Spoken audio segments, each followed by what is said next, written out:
Hey everyone, welcome to another deep dive. Today we're going to be looking at near-death experiences. Oh, wow. And we've got a ton of really interesting YouTube videos lined up. Cool. And basically we're going to be looking at what people experience when they're really close to death. Yeah. And how it changes their perspective on life and stuff. Okay. So I was watching a few of these videos and there are some pretty crazy stories. I bet. Like one lady saw her best friend who had already passed away waiting for her on the other side. Oh, wow. And another guy had a total life review thing. He saw his whole life flash before his eyes. And he could feel the impact of all his actions on other people. That's wild. I know, right? And one person even saw a celestial city with streets paved in gold. Wow, that's pretty amazing. So, you ready to jump into this? Yeah, let's do it. Okay, so one thing that really struck me is how many people who've been clinically dead, Right. no heartbeat, no breathing, Yeah. they come back with these really similar stories. That's fascinating. They talk about feeling this overwhelming sense of peace and love. Okay. Or they have out-of-body experiences where they can see themselves and everything that's happening around them. I've heard about that. Yeah, it's pretty common. And then there's this whole thing about seeing deceased loved ones. All right. And traveling through a tunnel towards a bright light. Yeah, what's up with that? That's what we're going to try to figure out. Yeah. And then there are the life reviews where they relive their actions and see how they affected others. I mean, how can all these people from different backgrounds have such similar experiences? Right. It's mind-boggling. It makes you wonder if it's just some kind of hallucination, the brain shutting down, or if it's something more. Exactly. Are we getting a glimpse into something beyond our current understanding of science? Right. What if there's actually something more to consciousness than we realize? I know. It really makes you question everything. And the thing is, even some hardcore atheists like Sebastian Junger. Oh, yeah, I read his book. And Nancy Ryan. I don't know her. Well, they both had these intense NDEs that totally flipped their worldviews. Wow. They went from not believing in anything spiritual to being convinced there's something more. That's incredible. It really is. So besides the crazy visuals and stuff, Yeah. a lot of people talk about feeling this incredible peace and love during their NDEs. Yeah, that seems to be a common theme. When they come back, they often say they have a new appreciation for life. Right. They reevaluate their priorities and start focusing on what really matters. Take Nancy Ryan, for example. Okay. Before her NDE, she was all about her career and making money. Yeah, typical corporate ladder climber. Exactly. But after she came back, she was a different person. Really? Yeah, she started volunteering and spending more time with her family. Interesting. She realized that love and connection were way more important than material success. That makes sense. And it makes you wonder, right? Even without having an NDE cust, thinking about these stories Yeah. make us rethink our own priorities. Definitely. I mean, it makes you appreciate life more, right? Totally. Maybe we should all be living more in the present moment and focusing on the things that truly matter. Absolutely. Yeah. So, not all NDEs are all sunshine and roses, though. Oh, really? Yeah, there are some pretty scary ones, too. Like what? Like this guy, Howard Pittman. Okay. He had an NDE where he was shown a vision of hell. Whoa. Yeah, it was fire and brimstone and demons and the whole 9 yards. Yikes. And he was told that only a small percentage of people actually make it to heaven. Oh, wow. He saw it as a warning to repent and turn his life around. Intense. I know, right? But remember our rule about political and religious stuff? Right. We're not taking sides here. We're just reporting what he said in the video. Totally just presenting the information. Exactly. So another interesting one was Kelsey Grammer's NDE. The actor? Yeah. Frasier. Oh, wow. His wasn't super mystical or anything, but it was still transformative. Well, he was drowning. And he felt this overwhelming love for his family and this urge to make amends with people he'd wronged. It made him realize what was truly important in life. So even though the experiences are different, it seems like they often serve as a wake-up call? Totally. It's they force people to confront their mortality and figure out what really matters. And it seems like a lot of people come back from these NDEs with a new sense of purpose and a desire to make a positive impact on the world. That's true. This guy, Scott Drummond. Okay. He was pronounced dead for 20 minutes after surgery. Wow. And when he came back, he was a changed man. In what way? He realized he needed to spend more time with his family. Okay. And be a better person. Yeah. He even apologized to people he'd hurt in the past. That's pretty powerful. It is. And it makes you wonder, right? What if these NDEs are actually giving us a glimpse into a reality that we don't fully understand yet. Like, what if it's just the tip of the iceberg? Exactly. And how would that change our understanding of life and death and the meaning of it all? That's a huge question. It is. And I don't know if we'll ever have all the answers, but it's definitely worth exploring. Yeah, I think so too. So, before we move on to some more specific stories, okay, I just wanted to recap some of the mind-blowing things we've already talked about. Yeah, could I? Like the fact that so many people from different cultures and religions have these similar NDE elements. Pretty amazing. It is. And how these experiences can completely change people's lives. Yeah. Like they come back with a new perspective on what's important. And a desire to make the most of their time here. Totally. So, I have a question for you. Okay. If you could ask someone who's had an NDE one question, what would it be? That's a good one. Right. Something to think about. Yeah, definitely. We're going to be diving into a lot more fascinating stories and insights. Awesome. So stay tuned. Can't wait. Me neither. This can be good. Welcome back. All right, so we were about to hear about Carl Falcon's NDE. Yes. Carl's story is really interesting because he was a Christian, and his NDE kind of blended his beliefs with some really unusual mystical elements. Yeah, I remember he was an engineer, like a very logical guy. Right. Very grounded in reason and science. Exactly. Yeah. And he had this motorcycle accident. And instead of feeling peace and love, like a lot of people do, he encounters demons. Whoa, that's not what you usually hear about. I know, right? It's like not all NDEs are these blissful experiences. Right, it's more complex than that. Yeah, some people have really frightening encounters. Maybe it reflects what's going on inside them, their own fears or struggles. That's a good point. Yeah. So these demons start tormenting Carl, like bringing up his past sins and making him feel totally unworthy. That sounds terrifying. It was. And the thing is, Carl hadn't really thought much about demons or spiritual warfare before. Interesting. He was a regular churchgoer, but this was like a whole new level. Yeah, it makes you wonder how much of an NDE is shaped by our existing beliefs.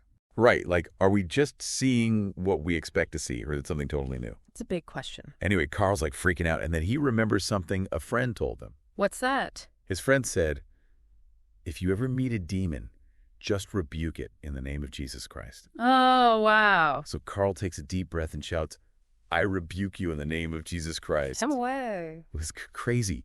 The demons vanish instantly. Poof. Gone. No way. And then he's surrounded by angels.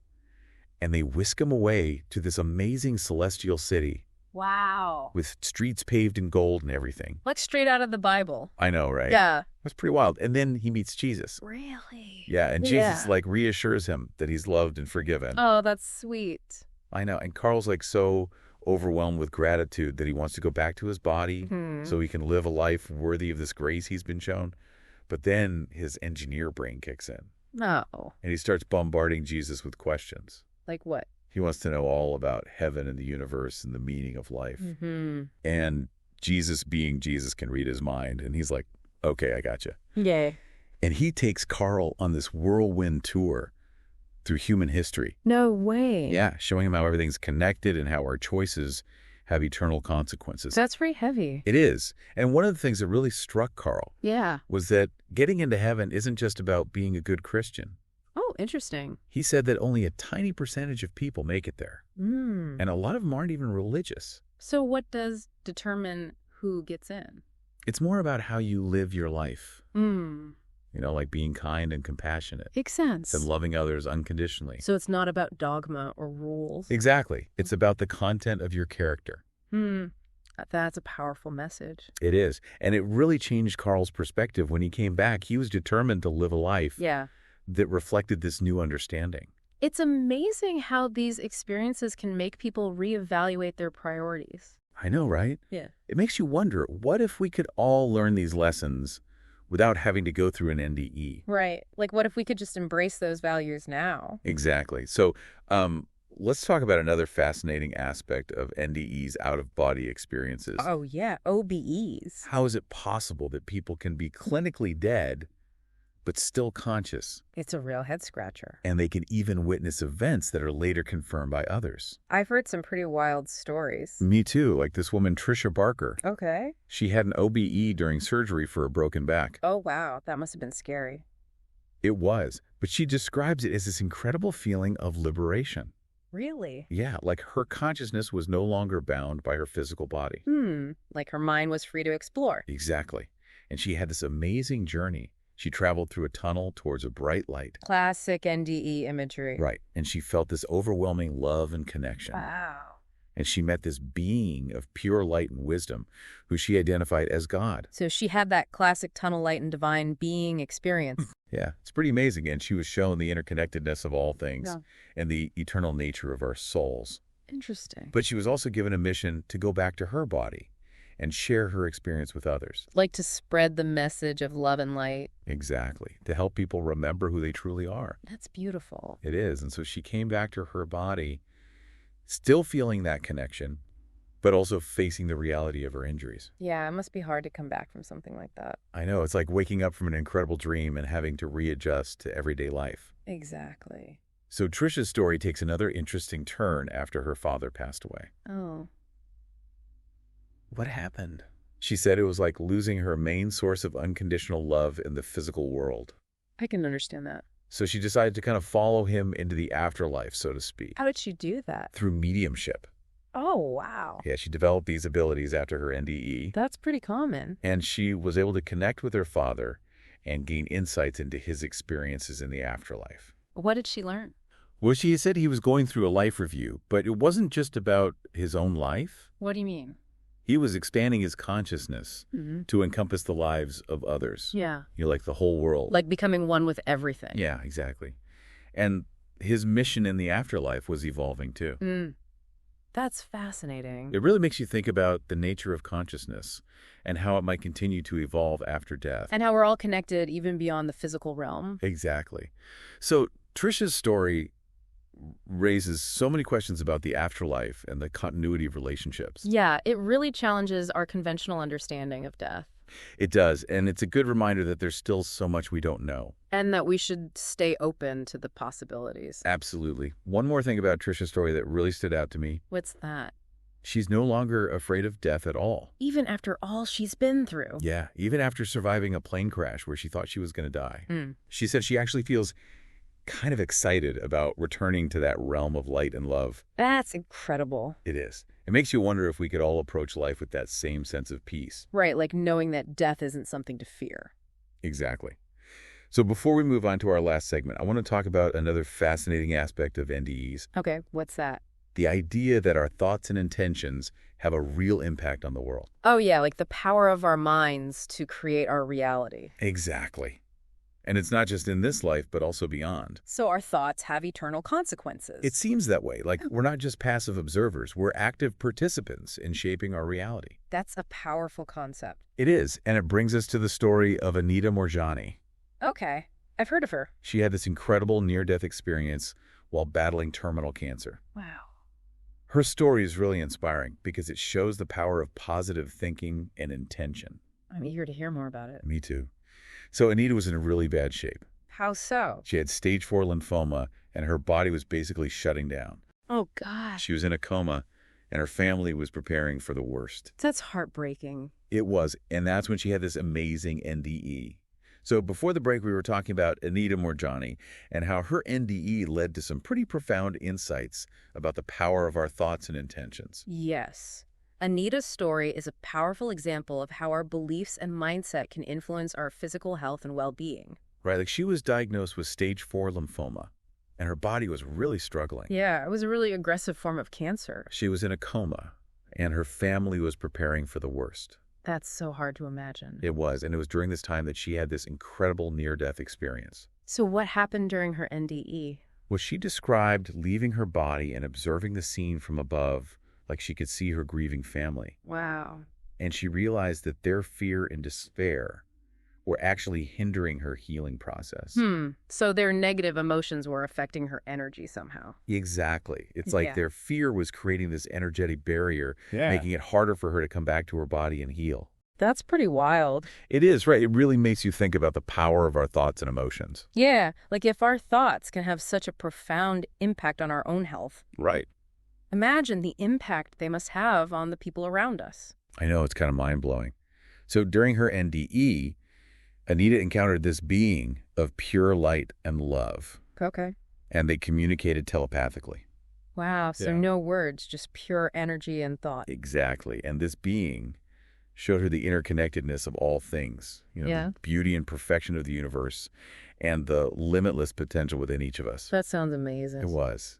And the being also showed Anita that her illness was a manifestation of her own negative thoughts and beliefs.